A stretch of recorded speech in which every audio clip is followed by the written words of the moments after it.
الصوم لله يجزي كيف شاء به نحمده ونصلي على رسوله الكريم اما بعد بسم اللہ الرحمن الرحیم. معزز خواتین و حضرات، السلام علیکم ورحمۃ اللہ وبرکاتہ. میں آپ کی خدمت میں حاضر ہوں پروگرام سنہری باتوں کے ساتھ، اور آج کی مجلس میں آپ کے سامنے کیا روزے کی حالت میں انجیکشن لگایا جا سکتا ہے یا نہیں، اور کیا روزے کی حالت میں انجیکشن لگانے سے روزہ ٹوٹ جاتا ہے یا نہیں، اور تیسرا سوال یہ ہے کہ روزے کی حالت میں رگ کا انجیکشن لگ سکتا ہے یا نہیں. تو یاد رکھیے، روزے کی حالت میں خواہ روزہ فرض ہو یا واجب ہو یا نفل ہو، روزے کی حالت میں بیماری کے لیے یا طاقت کے لیے انجیکشن لگوانا جائز ہے. انجیکشن خواہ وہ رگوں کا ہے یا گوشت کا ہے، دونوں سے روزہ نہیں ٹوٹے گا.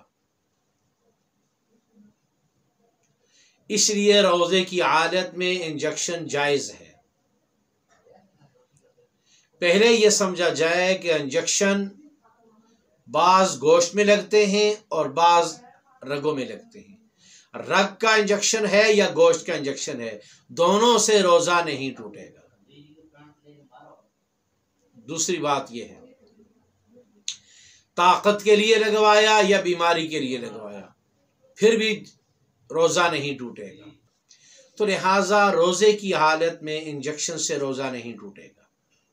دیکھو، روزے کی حالت میں اگر سانپ ڈس جائے، روزے کی حالت میں اگر بچھو کاٹ لے، روزے کی حالت میں اگر کوئی اور زہریلا جانور کاٹ لے، تو تمام امت کا اتفاق ہے کہ اس سے روزہ نہیں ٹوٹتا. بسا اوقات جان چلی جاتی ہے، بسا اوقات جسم پھول جاتا ہے اور زہر پورے جسم میں اثر کر دیتی ہے، لیکن زہریلے جانوروں کی وجہ سے روزہ نہیں ٹوٹتا.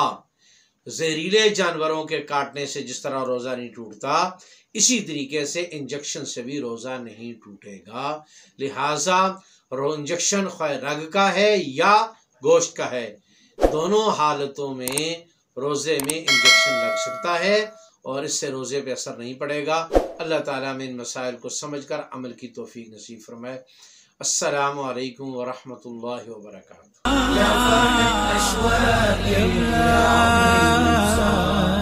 بكرة بيتساءل من كل أيام الصالح.